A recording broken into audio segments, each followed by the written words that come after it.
Ciência e religião. Por muito tempo, a gente se acostumou a ver essas duas áreas como forças opostas, quase como inimigas, né? Mas e se elas forem, na verdade, duas metades da mesma busca por respostas? É exatamente sobre isso a nossa análise de hoje, sobre um argumento que propõe uma aliança fascinante entre elas. E a ideia toda parte de uma metáfora bem poderosa, essa que está aqui. Ciência e religião não como adversárias, mas como duas alavancas, sabe? Duas ferramentas que, quando usadas juntas, têm o poder de elevar nossa inteligência, a nossa compreensão do mundo. Então, vamos mergulhar um pouco mais fundo nessa ideia. Como é que funcionariam, na prática, essas duas alavancas da inteligência humana? E aqui a divisão de tarefas fica bem clara. De um lado, a gente tem a ciência. Ela cuida do princípio material, estuda as leis da matéria, revela como o mundo físico funciona.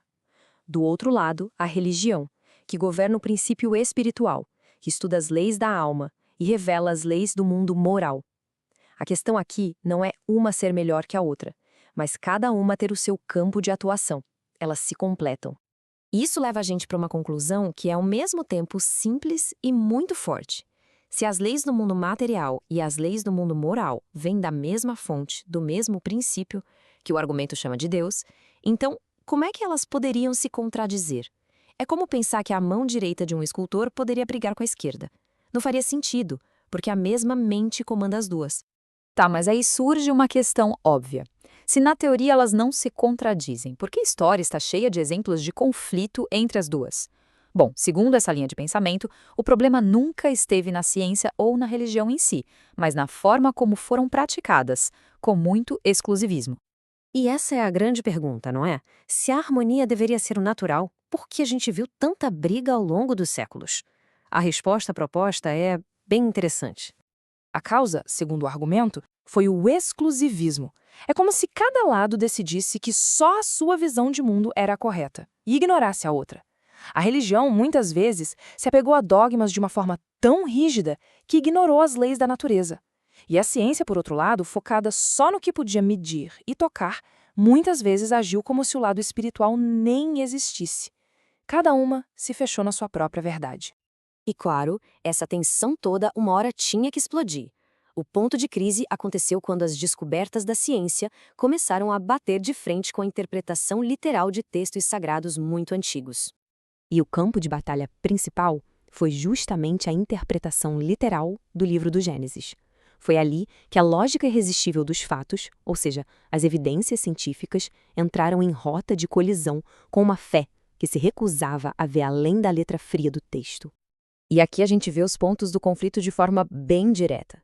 O relato bíblico falava da criação em 6 dias. A geologia veio e mostrou eras de milhões de anos. A Bíblia falava de Adão como o primeiro e único homem. A antropologia encontrou evidências de outras origens humanas. O Gênesis descrevia um dilúvio que cobriu o planeta inteiro. A ciência encontrou provas de grandes catástrofes, sim, mas locais, não um evento global. Ponto a ponto, a interpretação ao pé da letra foi se tornando insustentável. E essa mudança não aconteceu de uma hora para outra. Foi como uma série de golpes que vieram de várias áreas da ciência. Primeiro a astronomia, mostrando que a Terra não era o centro do universo. Depois a geologia, que nos ensinou a ler a história do planeta nas próprias rochas. A paleontologia mostrou a ordem em que a vida apareceu. E por fim, a antropologia começou a desvendar as verdadeiras origens da humanidade. Cada descoberta era mais um tijolo sendo retirado daquele antigo edifício dogmático. Porque no final, não tem jeito. A realidade se impõe. Como diz a citação, contra a evidência não há o que argumentar. Foi preciso aceitar. Assim como um dia foi preciso aceitar que a Terra girava em torno do Sol, mesmo que do eixo. E isso nos leva a um novo ponto. Com os dogmas literais abalados, surgiu um vazio, um abismo entre o mundo material, explicado pela ciência, e o mundo moral, da religião. Faltava algo para conectar os dois, um traço de união. A ciência explicava muito bem o como as coisas funcionam, mas o porquê, as grandes questões sobre propósito, sentido, tudo isso parecia ter ficado sem resposta. Então, com aquele prédio antigo rachado, o que poderia vir para preencher esse vazio e reconectar esses dois mundos? E a solução proposta é justamente esse conceito, o traço de união. A ideia de que era preciso um novo conhecimento, um estudo sobre as leis que governam o universo espiritual. E, mais importante, como ele se relaciona com o nosso mundo material. Essa seria a ponte. E aqui, o argumento se torna bem específico. O texto afirma que o Espiritismo surgiu justamente para ser essa ponte.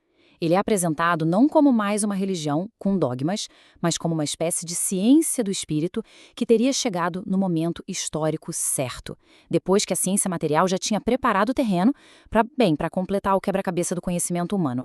E tudo isso nos leva ao capítulo final, a Grande Aliança. Uma visão de futuro onde a razão e a fé não apenas param de brigar, mas começam a caminhar de mãos dadas. Os resultados dessa união seriam transformadores. A ciência não precisaria mais se limitar ao materialismo, poderia investigar também o princípio espiritual. A religião, por sua vez, não precisaria mais ignorar as leis da natureza, poderia abraçá-las. E talvez o mais importante, a fé deixaria de ser cega para ser guiada pela razão. Isso transformaria a crença numa força lógica, poderosa e inabalável. E aqui está a grande promessa desse argumento. Uma fé que se torna inabalável. Não porque ignora o mundo, mas porque está em total harmonia com a razão. Uma fé que não tem medo da ciência. Pelo contrário, se apoia nela para ficar ainda mais forte. E a gente termina com essa reflexão. Será que uma nova ciência do espírito poderia ser a chave para finalmente reconciliar as perguntas mais antigas da humanidade com as nossas descobertas mais recentes? A proposta é que, unindo propósito e conhecimento, talvez seja possível encontrar respostas mais completas. Fica aí a reflexão. Agradeço a companhia nesta análise.